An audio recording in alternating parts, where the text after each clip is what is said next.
The morning sun cut through the pine trees as Raymond Shepard loaded the last suitcase into his truck. His daughter Emma stood by the passenger door, her excitement barely contained despite the early hour. 22 years old and heading to a marine biology program in California. Ray still couldn't quite believe it. "Dad, we're going to miss my flight if you keep triple-checking everything," Emma said, though her smile showed she didn't mind. Ray grinned and slammed the tailgate shut. "Just making sure. Your mother would kill me if I forgot something." Emma's expression flickered slightly at the mention of Beatrice, but she recovered quickly. Ray noticed, he always noticed, but said nothing. The last few months had been tense at home, though he'd attributed it to Emma leaving for school and Beatrice adjusting to the empty nest. The drive to the airport took 90 minutes, winding through the mountains of northern Idaho. Ray's wilderness camp sat on 200 acres of pristine forest land, inherited from his grandfather 15 years ago. What had started as a modest family retreat had grown into a successful survival training center under Ray's management. Corporate team-building exercises, youth wilderness programs, private survival courses. The business had flourished, especially in the last 5 years. "I'm going to miss this place," Emma said, watching the trees blur past. "But I'm not going to miss the tension." Ray glanced at her. "What tension?" Emma gave him a look that said she knew he wasn't that oblivious. "Mom's been weird for months, Dad. Secretive. And Grandpa Gilbert has been hanging around way more than usual." Gilbert Strickland. Ray's father-in-law had always been a difficult man, a retired attorney with an inflated sense of his own importance and a barely concealed disdain for Ray's rustic lifestyle, as he called it. But Emma was right. Gilbert had been visiting more frequently, always closeted away with Beatrice in hushed conversations that stopped the moment Ray entered the room. "Your mother's just stressed about you leaving," Ray said, though the words felt hollow even to him. "And you know your grandfather. He likes to feel involved." "Dad," Emma's voice was serious now. "Promise me you'll pay attention. Something's off. I tried talking to Mom about it, but she just got defensive." Ray reached over and squeezed her hand. "I promise. But today is about you. Let's focus on this adventure you're starting." They spent the rest of the drive talking about her program, the research opportunities, the apartment she'd be sharing with 2 other students. By the time they reached the airport, Emma's excitement had fully returned. Ray helped her check her bags, walked her as far as security would allow. "I love you, kiddo," he said, pulling her into a tight hug. "You're going to do amazing things." "Love you too, Dad." Emma pulled back, her eyes shining. "And seriously, pay attention. Trust your instincts." He watched until she disappeared through security, then headed back to his truck. The drive home should have been peaceful, a chance to decompress. Instead, Emma's words echoed in his mind. Trust your instincts. Those instincts had kept him alive during his years working search and rescue before taking over the camp. They'd helped him track lost hikers through snowstorms and identify dangerous wildlife signs. Maybe it was time to start applying them to his personal life. His phone rang just as he merged onto the highway.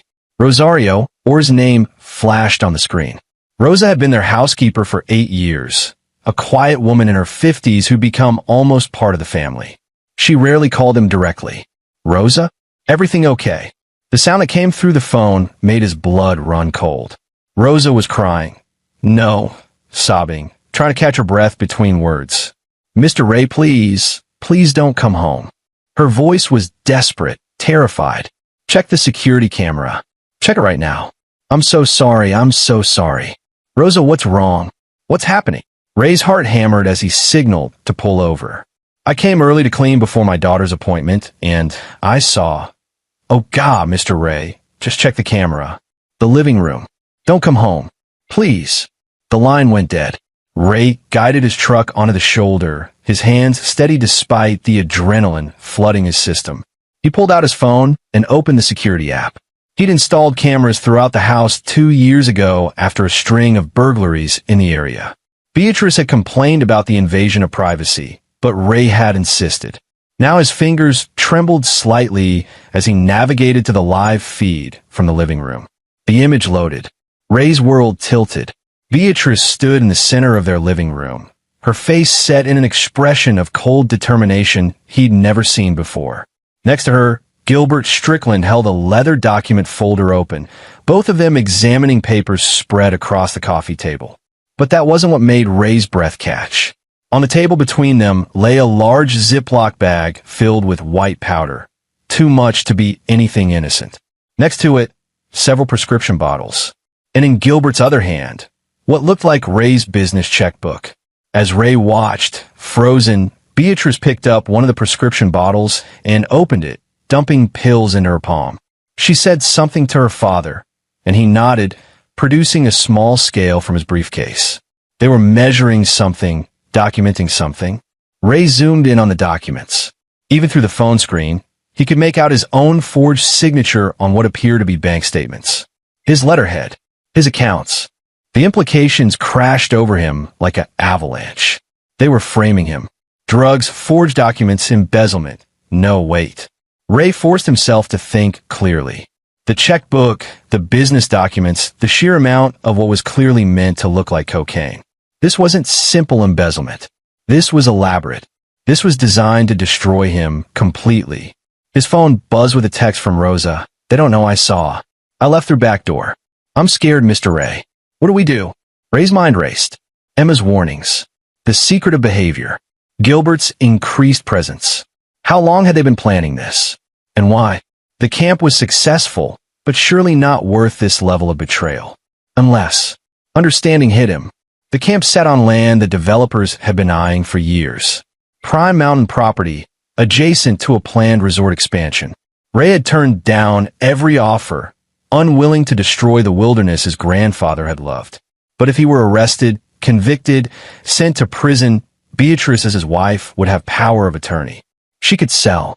Clever, Ray whispered to himself. Clever and ruthless. But they'd made one mistake. They'd underestimated both Rosa's loyalty and Ray's security system. And now Ray knew. He thought about calling the police immediately, but hesitated. What would he tell them?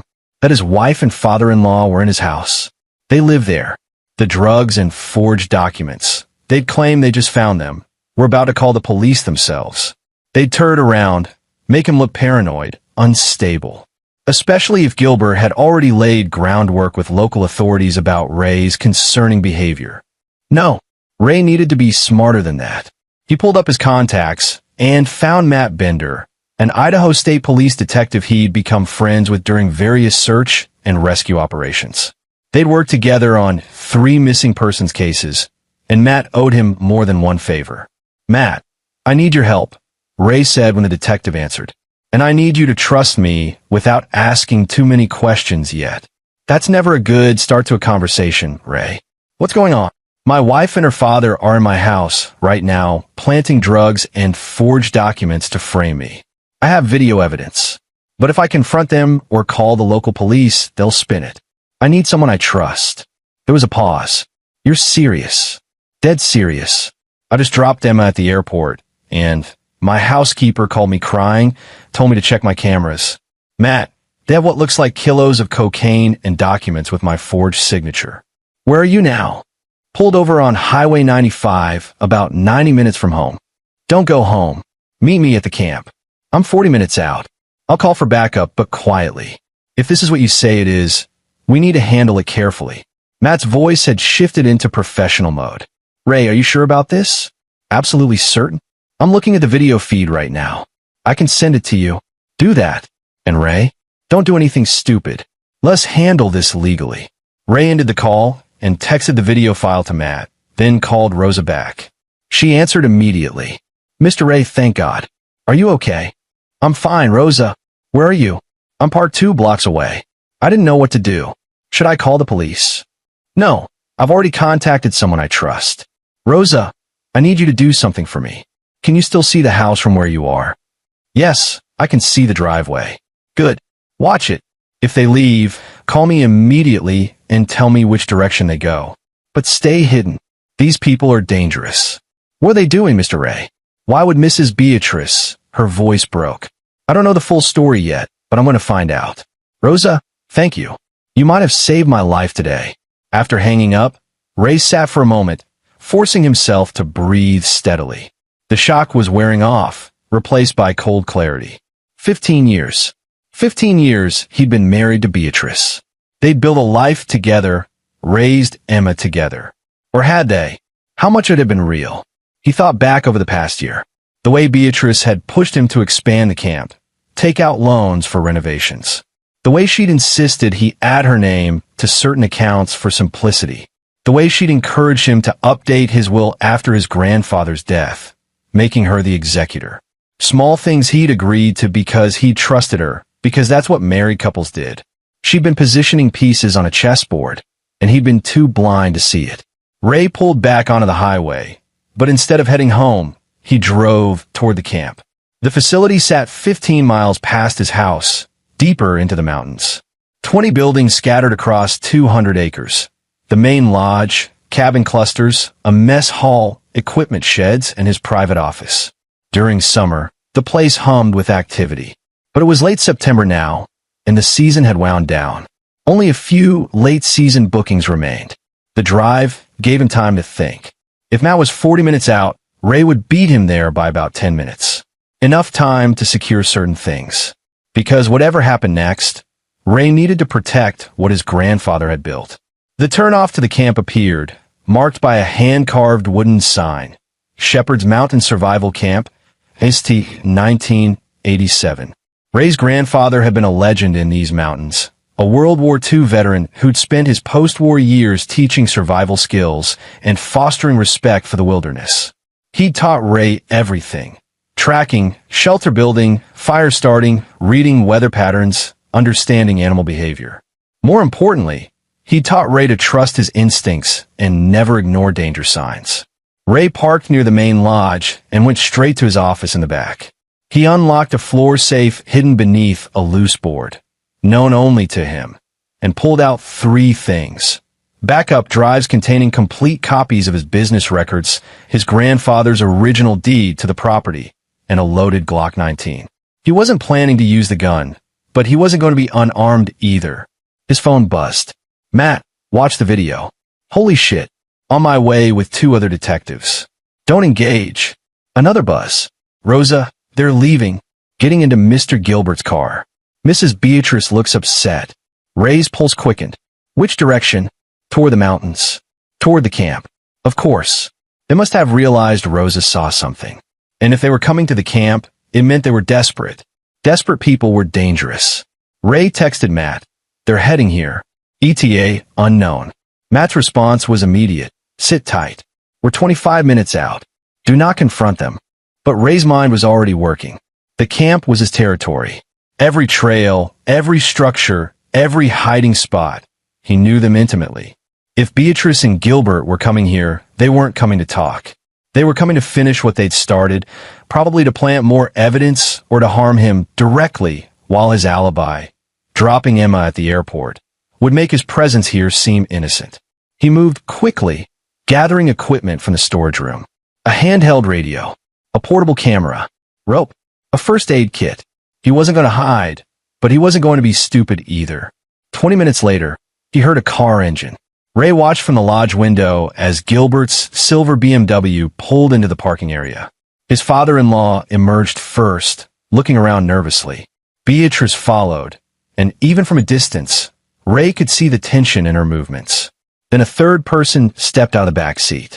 Julian Kimball. Ray recognized him immediately, a real estate developer who'd been trying to buy the camp for 3 years.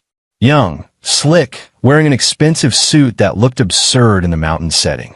Ray had turned down his offers repeatedly, each one more aggressive than the last. So that was it. The affair Emma had suspected, the financial motive, the whole elaborate scheme. It all crystallized in that moment. Beatrice and Julian. Gilbert facilitating. The camp as the prize. Ray's jaw clenched. They thought they'd already won. Julian said something, and Beatrice nodded. Gilbert pulled a large duffel bag from the trunk, probably containing more evidence to plant. They started walking toward the lodge, then stopped. Beatrice pulled out her phone, presumably trying to call Ray. He ignored it. Looking for me? Ray's voice carried across the parking area as he stepped out onto the lodge porch. All 3 of them froze. Beatrice's face went pale. Gilbert's expression shifted from surprise to anger. Julian simply looked annoyed, as if Ray were an inconvenience rather than a person. Raymond, Beatrice said, and he heard the false sweetness in her voice, the tone she used when she wanted something. I thought you'd be on your way back from the airport. We were just what? Ray cut her off, walking down the steps slowly, deliberately. Just coming to plant more evidence? Just coming to finish framing me for crimes I didn't commit? The mask fell. Beatrice's face hardened. Gilbert straightened, his lawyer instincts kicking in. Careful what you accuse people of, Raymond. Slander is serious. I have video, Ray said simply. The house. The living room. All of it. The drugs, the forged documents, everything. Rosa called me before you even knew she was there. He watched the implications sink in. Beatrice's face went from pale to ashen. Gilbert's hand tightened on the duffel bag. But Julian smiled. See, this is the problem with you, Shepard, Julian said, stepping forward. You're always one step behind. You think a video matters? We'll destroy it. We'll say it was doctored. And by the time anyone investigates, you'll be dead. The casual way he said it, dead, sent ice through Ray's veins. Julian, shut up, Beatrice hissed, but the developer ignored her. You were supposed to be arrested today. Nice and clean. You'd go away for drugs and fraud. Beatrice would sell us the land, and everyone would be happy. Well, everyone except you, obviously. But you had to have that fucking housekeeper who actually cares about you. That's enough. Gilbert snapped, but the damage was done. No, Dad, let him talk, Ray said, his voice deadly calm. He was recording this on his phone in his pocket. Matt had taught him that trick during investigations. I want to hear the full plan. Julian laughed. What does it matter? You're here alone. Gilbert brought insurance. He nodded at the duffel bag. See, after you have your unfortunate accident, probably a fall during a solo hike, so tragic, we'll plant enough evidence to make sure no one questions it. Depressed about Emma leaving, drug problem no one knew about, financial troubles. It all fits. You're insane, Ray said. No, I'm a businessman. This land is worth $15 million. Your camp makes, what, $300,000 a year? You're wasting it. But people like you never understand. You cling to sentiment while the rest of us see opportunity. Ray, please, Beatrice spoke up, her voice cracking. It doesn't have to be this way. We can work something out. Sell the camp, take your share, and leave. Start somewhere new. Ray looked at his wife, his soon-to-be ex-wife, and felt nothing but disgust. How long? How long have you been planning this? She hesitated, then seemed to realize there was no point in lying anymore. 2 years. Since Julian first made the offer. But I didn't want you dead, Ray. That was never. She shot a glare at Julian. That wasn't part of the plan. Plans change, Julian said with a shrug. Your husband's too stubborn to simply walk away. So we adapt. Ray heard it then, the distant sound of vehicles on the mountain road. That was close. He just needed to keep them talking a little longer. You won't get away with this, Ray said. Even without the video, you think people won't ask questions? Emma will know something's wrong. Rosa saw everything. Rosa, Gilbert sneered, speaking for the first time in minutes. An undocumented immigrant you've been employing illegally for years? Who do you think they'll believe? Her or us? Ray's hands clenched into fists. Rosa has her papers. I helped her get them 3 years ago. She's a citizen. That surprised them. Good. Keep them off balance. The engine sounds were getting closer. Julian heard them too, his head snapping toward the road. Who did you call? State police, Ray said calmly. Detective Matt Bender. Old friend of mine. He's watched the video, and he's about 30 seconds away. Panic flashed across Beatrice's face. Gilbert started backing toward the BMW. But Julian's hand went to his waistband, pulling out a pistol. Then I guess we're doing this the hard way, he said, raising the weapon. Everything happened at once. Ray dove behind a support column as Julian fired, the shot splintering wood inches from his head. Beatrice screamed. Gilbert stumbled, dropping the duffel bag. And then 2 police vehicles came roaring into the parking area, sirens blaring. Drop the weapon. Matt's voice boomed through a loudspeaker. Julian Kimball, drop the weapon now. But Julian didn't drop it. Instead, he grabbed Beatrice, using her as a shield, the gun pressed to her temple. "Back off. I'll kill her." Ray's mind raced. Matt and his colleagues had their weapons drawn, but they couldn't risk a shot with Beatrice in the way. Gilbert had frozen, his face a mask of terror. And Julian had just made his final mistake. Because Ray knew something Julian didn't. During their marriage, Ray had taught Beatrice self-defense, including what to do if someone grabbed her from behind. They'd practiced it dozens of times during their early years together, back when Ray still ran occasional self-defense seminars. Ray caught Beatrice's eye. For a moment, their gazes locked. He saw fear there, but also recognition. She knew what he was thinking. He gave the smallest nod. Beatrice stomped down hard on Julian's instep, exactly as Ray had taught her, while simultaneously dropping her weight and ducking her head. Julian's grip faltered for just a second. Long enough. Matt's shot was perfect, hitting Julian's shoulder. The developer went down screaming, his gun skittering across the gravel. In seconds, officers had all three of them in custody. Matt approached Ray, his expression grim. "You okay?" "I'm okay." Ray's hands were shaking now, adrenaline crashing. "Did you get all of that?" "Every word." Vehicle cam caught the whole thing. "Combined with your house video and what you recorded on your phone, we've got enough to put them away for a long time." Matt looked at where Beatrice sat in the back of a police car, her face in her hands. "I'm sorry, Ray. I know this isn't easy." Ray just nodded, unable to speak. The woman he'd loved, had built a life with, had just tried to destroy him. For money. For land. For a man who'd been willing to kill him without hesitation. As more police vehicles arrived and officers began processing the scene, Ray walked away from the chaos, heading deeper into the camp. He found himself at his grandfather's memorial, a simple stone marker overlooking the valley. "I kept your promise, Gramps," Ray said quietly. "The land stays. Whatever happens next, I'll make sure it stays." His phone buzzed. A text from Emma. "Landed safely. Miss you already. Everything okay at home?" Ray stared at the message for a long moment, then typed back, "Everything's going to be fine. Call you tonight. Love you." He'd tell her the truth eventually. But not today. Today, she could enjoy her new adventure without this darkness touching her.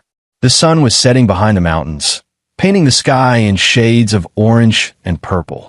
Ray sat down on the bench his grandfather had built decades ago, and finally allowed himself to feel the weight of what had happened. The betrayal, the danger, the narrow escape, but also the relief. Because he'd trusted his instincts. He'd acted carefully, legally, smartly. And he'd won. Though this, Ray knew, was only the beginning. The interrogation rooms at the Idaho State Police headquarters smelled like bad coffee and desperation. Ray sat in a conference room across from Matt, watching through one-way glass as Gilbert Strickland's lawyer. Ironically, one of Gilbert's former partners tried to negotiate some kind of deal. "He's claiming coercion," Matt said, his arms crossed. "Says Julian manipulated both him and Beatrice, that he was trying to protect his daughter." "That's bullshit," Ray said flatly. "You saw the video. Gilbert was measuring out that powder, staging those documents. He knew exactly what he was doing." "I know, and the DA knows. But his lawyer's good." Matt sighed. "Julian's not talking at all." Lawyered up immediately. "But Beatrice." He trailed off, glancing at Ray. "She wants to talk to you." Ray's jaw tightened. "No, Ray." "I said no. Anything she needs to say, she can say to her lawyer or to you. I'm done being manipulated by her." Matt nodded slowly. "Fair enough. For what it's worth, she's claiming Julian coerced her too. Says the affair started a year ago, that he slowly convinced her they could get the land without hurting you. But then everything spiraled out of control. Do you believe her?" Matt considered. "I think she's telling a version of the truth.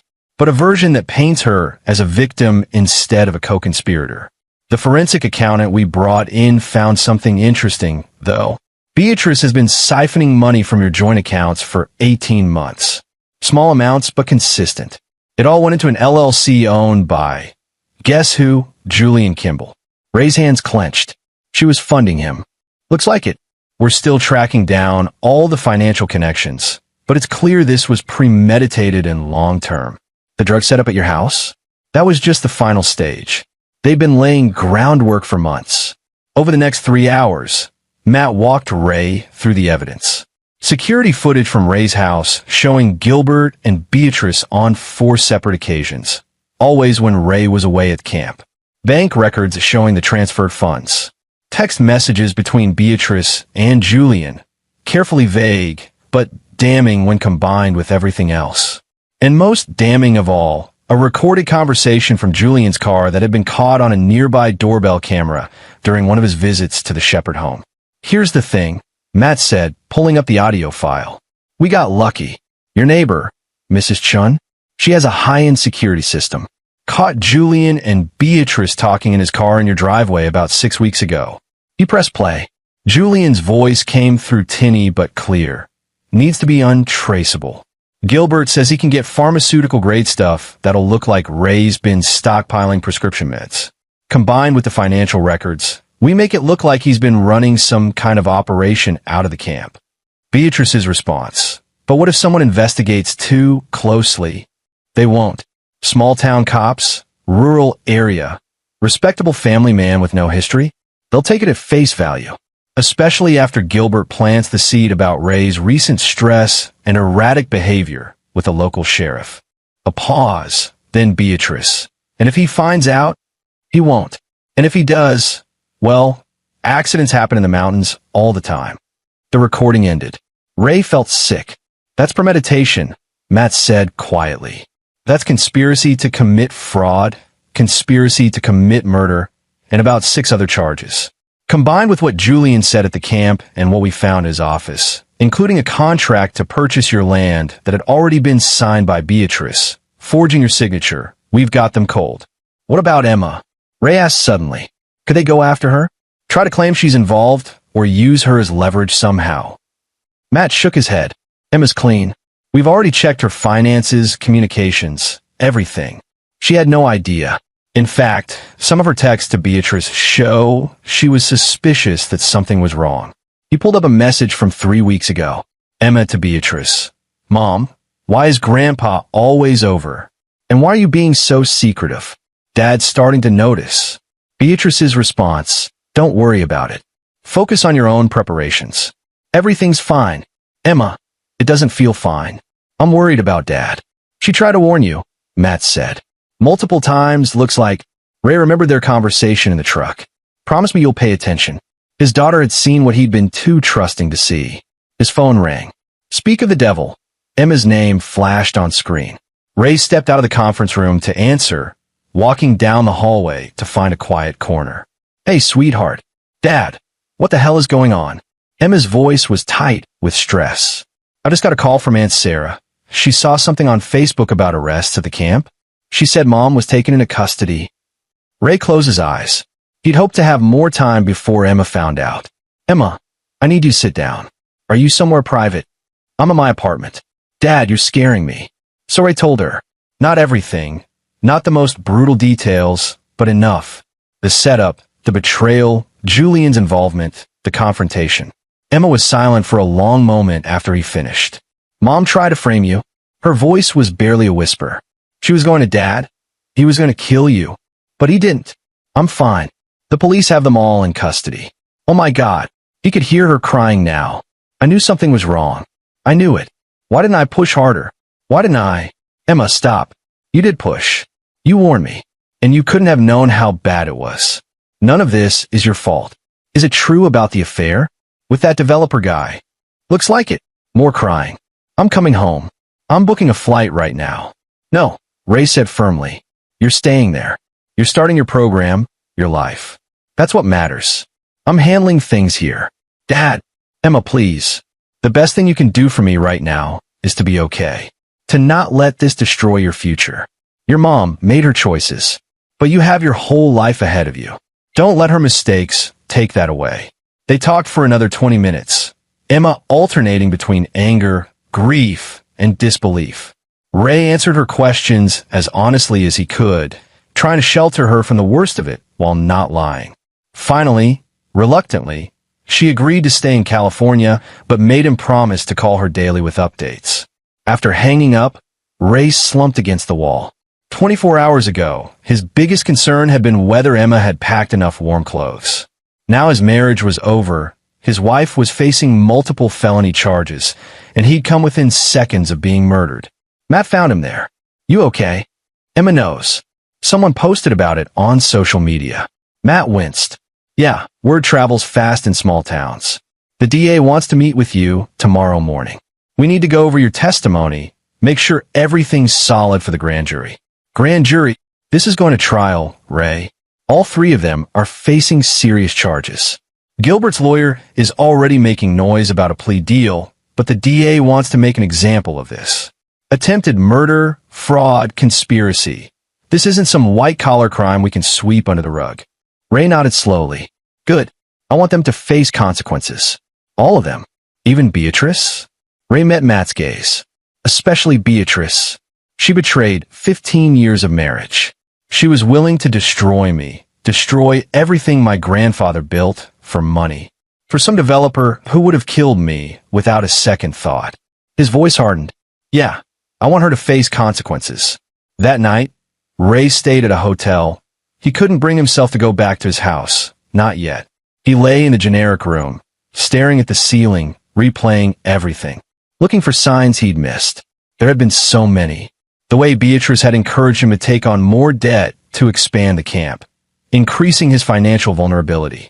The way she'd subtly isolated him from old friends, claiming they were bad influences or holding him back. The way she'd been so insistent about him updating his will, his insurance policies, making her the beneficiary of everything.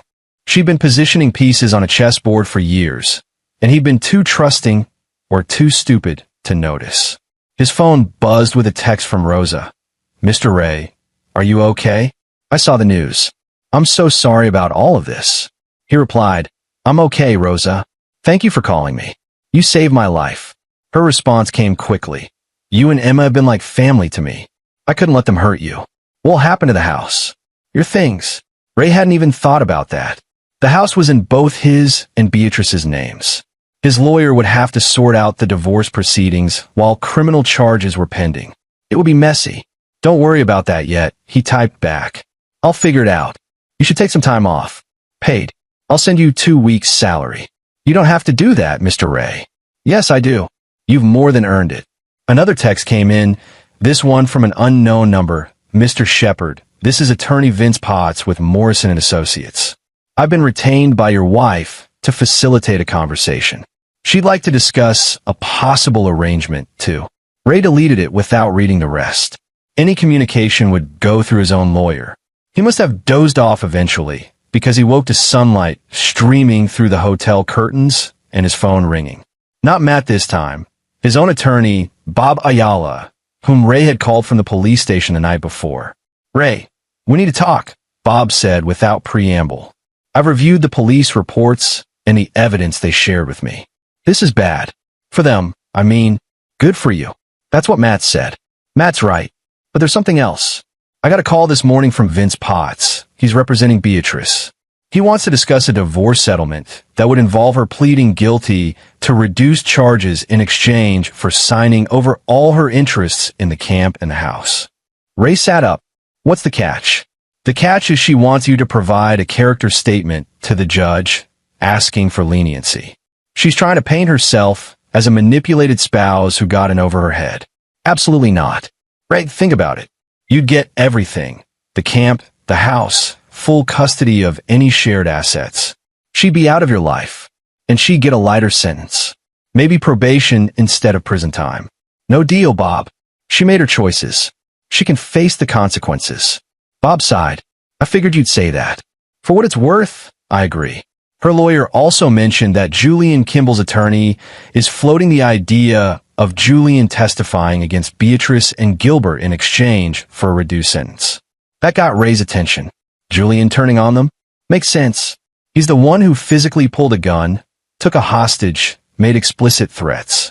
He's facing the most serious charges. If he can pin the planning and conspiracy on the others, he might avoid life in prison. Would that work? Potentially. But here's the thing, Ray. You have leverage here. The DA needs your cooperation, your testimony. You're the victim and the key witness. If you make it clear you want maximum charges for all three of them, that carries weight. Ray thought about it. Julian had been the one to threaten him directly, yes. But Beatrice and Gilbert had orchestrated the whole thing. They planned it, funded it, set it in motion. Julian was just the hammer they'd hired to smash Ray's life apart. No deals, Ray said finally. They all go down together, where the DA can fight it out in court. But I'm not helping any of them reduce their sentences. Understood. I'll communicate that. Now, about the civil side, you should know that Beatrice has filed for divorce. Ray laughed bitterly. Of course she has. She's claiming irreconcilable differences and asking for an equitable distribution of assets. Her lawyer is arguing that despite the criminal charges, she's still entitled to half of everything acquired during the marriage. Like hell she is. We'll fight it. Given the circumstances, the fraud, the conspiracy, the fact that she was actively trying to steal from you, we have a strong case that she should forfeit any claims. But it'll take time. Months, maybe longer. I don't care how long it takes. She doesn't get to destroy my life and then profit from it. They talked for another 30 minutes about legal strategy, financial protection, and what Ray needed to do to secure his assets. When Ray finally hung up, he felt exhausted despite having just woken up. His phone rang again immediately. This time, it was a number he recognized. Owen Parker, who owned the Wilderness Supply store in town and had been one of Ray's grandfather's oldest friends. Ray, just heard what happened. Owen's gruff voice came through. Want you to know you've got support here. Beatrice and that slick city lawyer of hers might have some people fooled, but not us who know you. Anything you need, you just ask. It was the first of a dozen similar calls Ray would receive that day. Friends, colleagues, clients from the camp, people from town. Word had spread fast, and the community was rallying around him. It helped, though Ray felt numb from the emotional whiplash of the past 24 hours. By afternoon, Ray was back at the police station for a formal interview with the DA, a sharp woman named Lydia Davis. She was methodical, taking him through every detail of the past 2 years, looking for anything that might establish a pattern of behavior or premeditation. Mr. Shepard, she said after 2 hours of questioning, I want to be clear about what we're dealing with here. This isn't just a domestic dispute that got out of hand. What your wife, her father, and Mr. Kimball did constitutes serious organized crime. They plan to frame you for drug trafficking and financial crimes, with the ultimate goal of either incarcerating you or killing you so they could seize and sell your property. She pulled out a document. We found this in Julian Kimball's safe. It's a sale contract for your land, dated 3 weeks from now, signed by someone claiming to be you, but with your wife as the witness. They were planning to execute this the moment you were arrested or dead. Ray stared at the forged signature. It was good, too good. How did they? Your wife had access to your documents, your signature style. We found practice sheets in a locked drawer in your home office. She'd been practicing forging your signature for months. The betrayal cut deeper with each new revelation. Here's what's going to happen, DA Davis continued.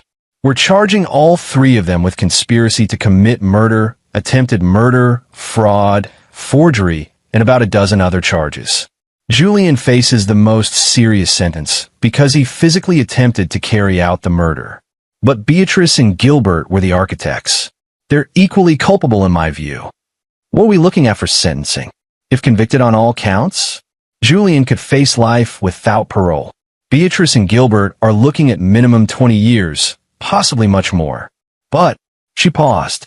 I won't lie to you. Defense attorneys are already scrambling. Julian's lawyer wants a plea deal. Gilbert's lawyer is claiming diminished capacity and coercion.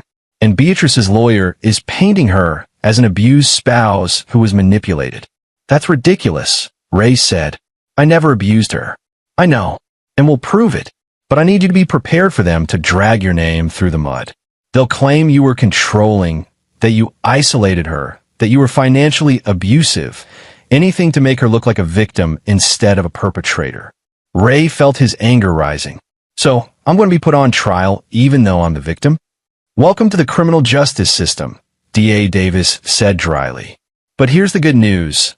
We have overwhelming evidence. The video from your house, the recording from the camp, the financial records. The forged documents. Julian's own words threatening your life. No jury is going to buy that you're the bad guy here. I hope you're right. I am. But Ray, and I need you to hear this. This is going to be hard.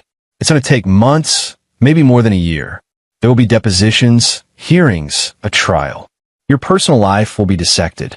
Every argument you ever had with Beatrice will be examined. Every financial decision questioned. Are you prepared for that? Ray thought about his grandfather, about the camp, about Emma's future. Yes, he said firmly. I'm prepared, because the alternative is letting them get away with it. And I won't do that. D.A. Davis smiled for the first time. Good. Then let's make sure justice is served. 3 weeks later, Ray stood in the main lodge of his camp, looking out over the valley. The fall colors were at their peak, the mountainsides painted in brilliant reds and golds. It should have been beautiful. It should have been peaceful. Instead, Ray felt hollow. The grand jury had indicted all 3 defendants on multiple charges.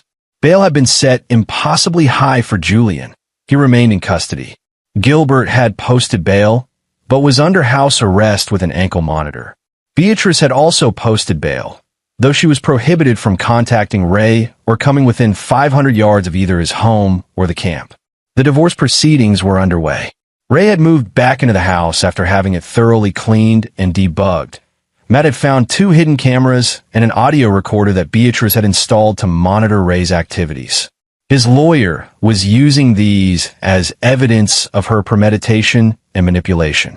Emma had come home for a long weekend, and they'd spent hours talking, crying, processing. She'd wanted to confront her mother, but Ray had convinced her not to. Beatrice didn't deserve the satisfaction of seeing how much she'd hurt them. The camp's business had taken a hit. Some clients had canceled bookings, uncomfortable with the negative publicity. But others had reached out in support, and new bookings were slowly coming in.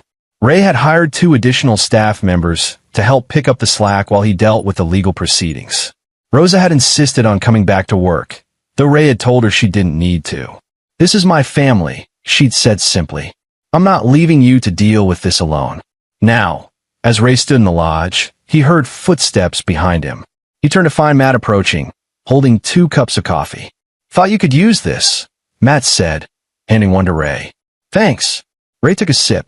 "What brings you out here?" "Got some news." Julian Kimball took a plea deal. Ray's hand tightened on the mug. "What kind of deal?"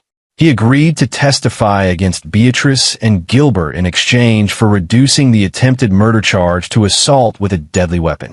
He'll still face 20 to 25 years, but it takes the death penalty off the table. And Beatrice and Gilbert, their lawyers are scrambling. With Julian testifying about who planned what, who funded what, who said what, it's damning. Julian's statement includes details about meetings where all 3 of them discuss specifically how to frame you and what to do if you discover their plan. He's claiming Beatrice was actually the one who first suggested that if you wouldn't sell voluntarily, you need to be removed permanently. Ray felt sick. His wife, the woman he'd loved, had suggested his murder as casually as one might suggest a vacation destination. "There's more," Matt continued carefully. The forensic accountant found something. Beatrice has been having an affair with Julian for almost 2 years. They were planning to get married after she inherited your estate. "Married," Ray repeated numbly. There are texts between them discussing it. Julian was already house hunting in Seattle. They had a whole future planned, with your money, your land, your life's work funding it. Ray walked to the window, unable to speak for a moment. 2 years. 2 years of lying, planning, betraying. 2 years of sleeping beside him at night, while plotting to destroy him by day. "Ray, there's one more thing." Matt's voice was gentle. "Gilbert is trying to cut a deal too. His lawyer wants to talk to you directly." "Absolutely not. Hear me out." Gilbert's lawyer claims Gilbert wants to make amends. He's willing to testify against Beatrice and Julian, forfeit any claims to your property, and accept whatever sentence the DA recommends, in exchange for you agreeing not to pursue civil damages against him personally. Why would I agree to that? Because Gilbert is 72 years old and in poor health. His lawyer is arguing that prison time would essentially be a death sentence. They're asking for house arrest and probation. Ray turned to face Matt. "He helped plan my murder. He was in my home, planting drugs, forging documents. He was willing to destroy me to benefit his daughter and line his own pockets. And now he wants mercy. I'm not saying you should agree, Matt said. I'm just telling you what's being offered. The DA will make the final call, but your opinion carries weight. If you say you want him to face maximum charges, that's what she'll push for. Ray thought about Gilbert, a man who'd barely tolerated Ray from the start, who'd made it clear he thought his daughter had married beneath her station. A man who'd nevertheless been welcomed into Ray's home, invited to family dinners, included in holidays. No mercy, Ray said finally. He's an adult. He made his choices. He can face the consequences. Matt nodded. I'll let the DA know. Ray, for what it's worth, I think you're handling this with incredible strength. A lot of people would have fallen apart.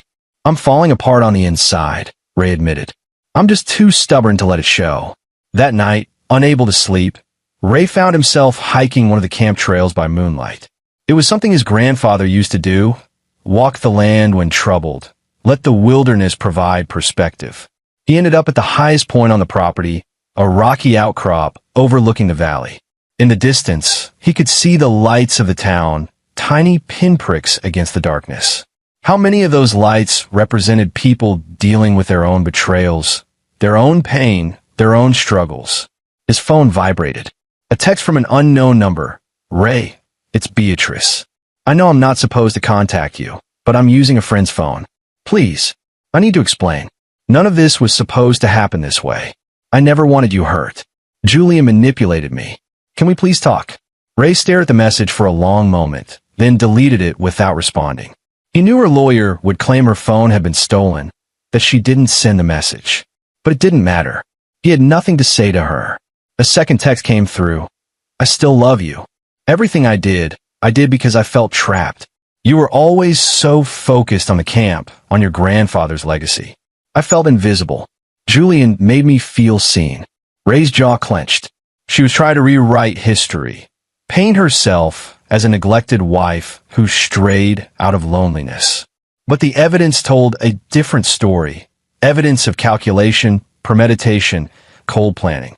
He typed back a single message. Contact me again, and I report you for violating the restraining order. We're done, Beatrice. Forever. Then he blocked the number. Walking back down the trail, Ray felt something shift inside him. The numbness, the shock. It was burning away, replaced by clarity. He'd trusted wrongly. He'd loved someone who didn't deserve it. But he'd survived. He'd been smart enough to have security cameras, loyal enough that Rosa risked herself to warn him, careful enough to bring in proper authorities instead of trying to handle it alone. He'd done everything right, and now he'd see it through to the end. Back at the lodge, Ray opened his laptop and started making plans. The camp needed attention, repairs deferred, programs updated, marketing refreshed. He'd been so focused on survival that he'd let the business slide. No more. He pulled up the financial records Baba Yala had secured. Everything Beatrice had stolen. Every forged transaction. Every hidden transfer. The civil lawsuit would recover some of it, but Ray didn't care about the money. He cared about justice. And he was going to get it. 6 months later, the trial began. The courtroom was packed. Ray sat behind the prosecution table, flanked by Baba Yala and D.A. Davis. Across the aisle, Beatrice sat between her lawyers, her hair pulled back, wearing a conservative suit that probably cost more than Ray's truck. She looked thinner, older. When their eyes met, she looked away quickly. Gilbert sat at his own defense table, his lawyers having successfully argued for a separate trial due to conflict of interest. Julian had already been sentenced, 23 years in federal prison after his testimony and guilty plea. The trial lasted 3 weeks. Ray testified for 2 full days, walking through the history of his marriage, the warning signs he'd missed, the day of the confrontation. Beatrice's lawyers tried to paint him as a controlling husband, but D.A. Davis systematically destroyed each claim with evidence. Texts showing Ray encouraging Beatrice's independence, financial records showing her equal access to accounts, testimony from friends and colleagues showing a healthy, respectful relationship. Then came the video evidence from Ray's house. The jury watched in silence as Beatrice and Gilbert measured out white powder, practiced forging Ray's signature, discussed the best way to plant evidence. One juror visibly gasped when Gilbert casually mentioned that accidents in the mountains happen all the time. Julian's testimony was devastating. He kept detailed records, texts, emails, recordings of meetings. He described in clinical detail how Beatrice had approached him with the initial idea, how they developed the plan over months, how Gilbert had used his legal expertise to identify exactly what charges would put Ray away longest. She was obsessed, Julian testified, though his voice lacked emotion. He was simply trying to minimize his own culpability. She talked about how the camp was wasted on Ray, how her grandfather's legacy meant nothing because Ray refused to monetize it properly. She felt she was owed that land, that wealth. Beatrice's lawyers tried to discredit him, pointing out that he'd already pleaded guilty and had every reason to lie. But the physical evidence backed up his testimony. The forged documents, the financial transfers, the burner phone Beatrice had used to communicate with Julian, found hidden in her car. When Beatrice took the stand in her own defense, Ray watched her perform. Because it was a performance, tears at the right moments, a trembling voice when discussing her fear of Ray, wide-eyed innocence when confronted with evidence of her crimes. "I felt trapped," she said, looking directly at the jury. "Raymond is a good man in many ways, but he was married to that camp, not to me. I felt invisible in my own marriage. When Julian showed interest, when he made me feel valued, I made mistakes, but I never wanted anyone hurt. Never." D.A. Davis stood for cross-examination, and Ray could see the steel in her eyes. "Mrs. Shepard, you've testified that you never wanted anyone hurt. Is that correct?" "Yes," Beatrice said. "And yet, video evidence shows you and your father measuring out what appear to be several kilograms of a white powder substance to plant in your husband's home." "Correct." Julian said it was just to scare Ray, to convince him to sell the camp. "Scare him? By framing him for drug trafficking?" "Mrs. Shepard, do you know what the sentence is for drug trafficking in Idaho?" Beatrice's lawyer objected, but the judge overruled it. Beatrice had to answer. I don't know exactly. Let me help you. With the amount your father measured out, your husband would have faced minimum 15 years in federal prison, more likely 20 to 25. Does that sound like just scaring someone? Julian said. Julian testified that you originated the plan, Mrs. Shepard. That in a meeting on March 15th of last year, you explicitly stated, and I quote, "If Ray won't sell, we'll have to make sure he can't keep it." Do you deny saying that? I don't remember saying that. You don't remember, or you didn't say it? I might have said something like that, but I didn't mean. You practiced forging your husband's signature. We have 23 pages of practice sheets found in your office. Were those just in case? My lawyer advised me. Yes or no, Mrs. Shepard? Did you practice forging your husband's signature? A long pause. Yes. Did you transfer over $300,000 from accounts you shared with your husband into an LLC owned by Julian Kimball? Over time, but yes or no? Yes. Did you hide a camera in your husband's private office to monitor his activities? Beatrice's composure was cracking. That was for security. Security, Mrs. Shepard? Or surveillance? To know when he'd be away, so you could execute your plan? Objection. Beatrice's lawyer stood.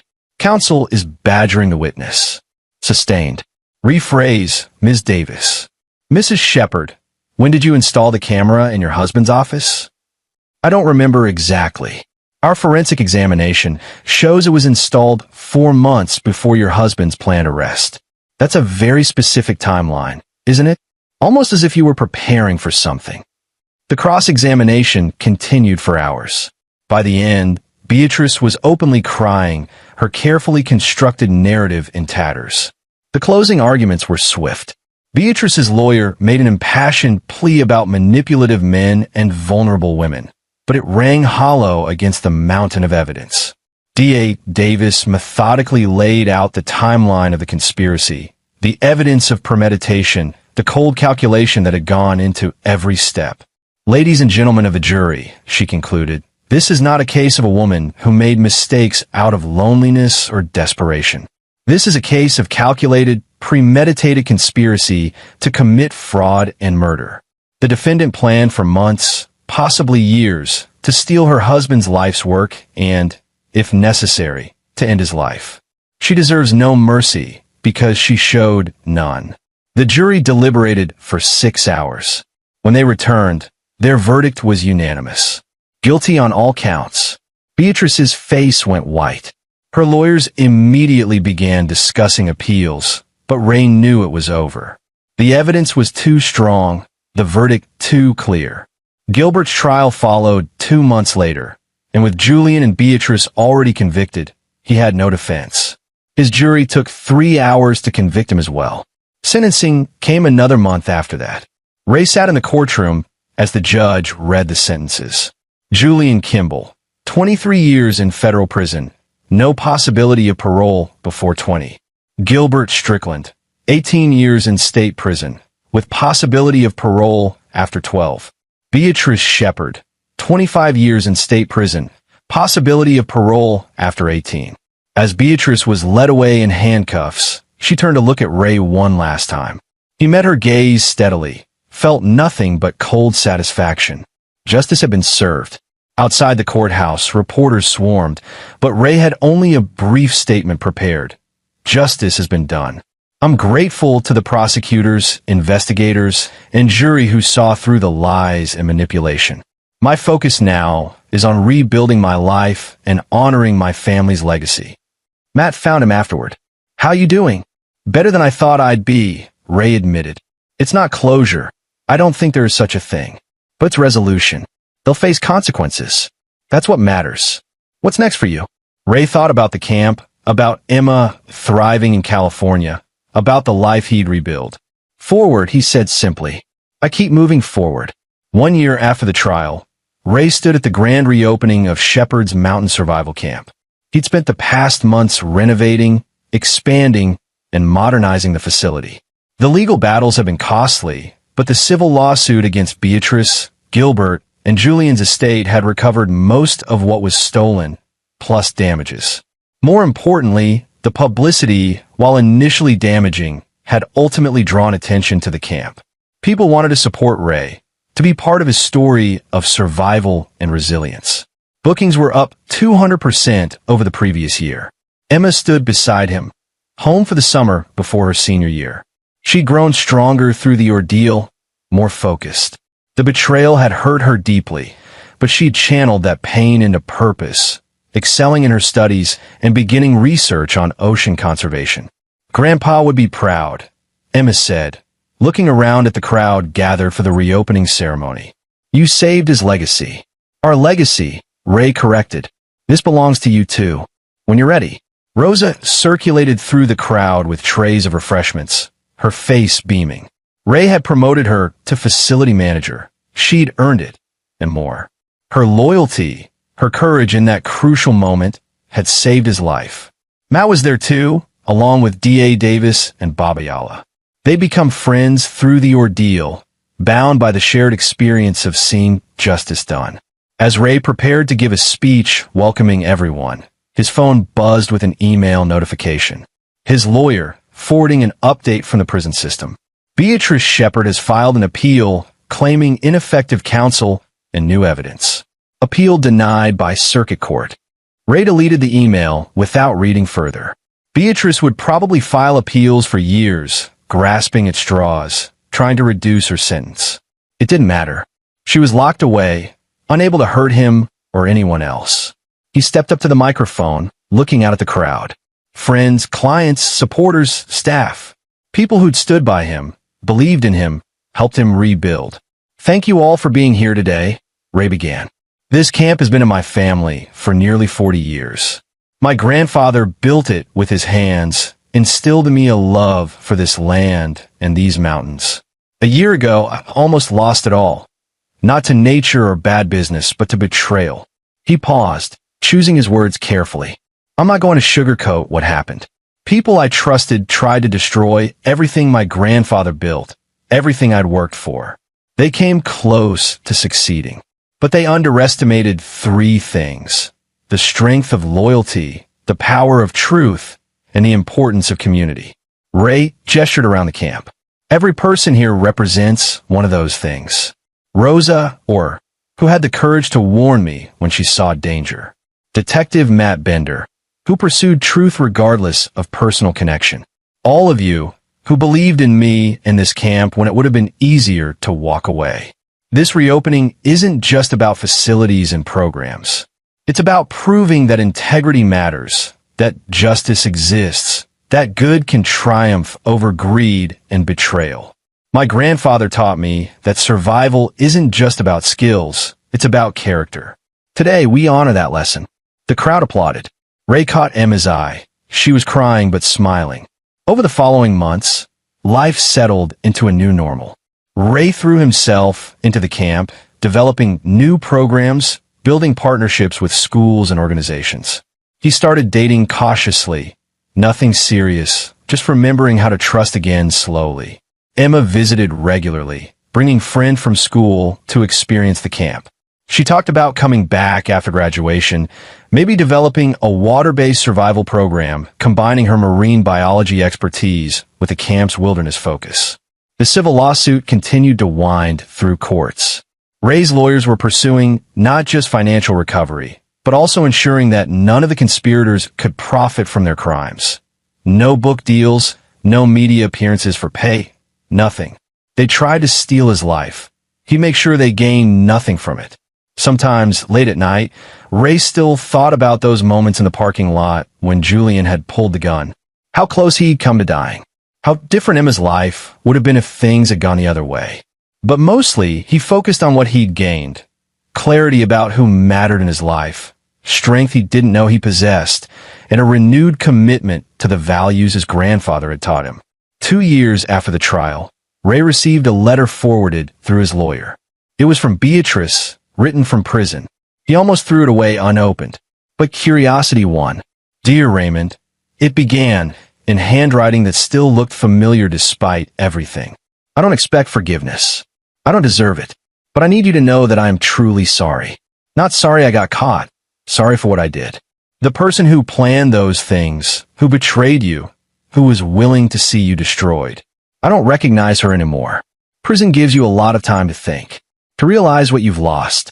I lost a good man, a good life, a daughter who can barely stand to hear my name. I lost myself. For what?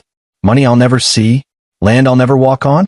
A man who's serving his own sentence and won't even return my letters? I know this doesn't matter to you. I know I destroyed any right to your compassion. But in whatever small way it's worth, I want you to know you deserve better. Emma deserved better. I'm glad you survived me. I'm glad the camp is thriving. I'm glad Emma is succeeding. Those are the only good things to come from this nightmare. I won't contact you again. This isn't manipulation or a play for sympathy. It's just closure, I suppose. For me, if not for you. I'm sorry, Raymond. I'm so sorry. Beatrice. Ray read the letter twice, then carefully placed it in a file with other legal documents. Not for sentimentality, but for completeness. The story needed all its pieces. He didn't write back. There was nothing to say. Beatrice had made her choices. She'd live with them. That evening, Ray hiked up to his grandfather's memorial as the sun set over the mountains. The valley below was painted in shades of gold and amber, the camp's lights beginning to twinkle in the gathering darkness. I kept my promise, Gramps, Ray said to the memorial stone. The land stays. The camp thrives. And I'm still standing. The wind through the pines sounded almost like approval. Ray's phone buzzed, a text from Emma. Landing at 6 p.m. tomorrow. Can't wait to show you my research. Maybe we can talk about that water survival program? I've got ideas. Ray smiled, typing back. Can't wait. I'll pick you up. Love you. Love you too, Dad. Proud of you. As he walked back down the mountain, Ray felt the last pieces of his anger and pain fading. Not forgotten, the scars remained, but healed, stronger for having survived. Beatrice was behind bars. Gilbert was behind bars. Julian was behind bars.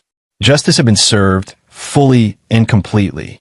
They'd faced decades of consequences for their actions, while Ray moved forward with his life, his daughter, his camp. Some might say revenge was a dish best served cold. Ray preferred to think of it as justice served exactly right, thorough, legal, and permanent. The camp's lights grew brighter as he approached. Inside the main lodge, staff were preparing for tomorrow's new group of clients. Life continuing, legacy preserved, future secured. Ray Shepard had survived betrayal, escaped murder, and ensured that those who tried to destroy him faced full accountability. Not through violence or illegal means, but through intelligence, preparation, and the patient, relentless pursuit of justice. And in the end, that victory, earned, righteous, and complete, was sweeter than any revenge could ever be. He'd won by being smart, by trusting his instincts, by doing everything right. And he'd keep winning, one day at a time, for the rest of his life. And there you have it. Another story comes to an end. What did you think? I'd love to hear your thoughts in the comments below. If you enjoy this story, consider joining our community by subscribing. It means the world to us. For more stories like this one, check out the recommended videos on screen. And I'll see you there.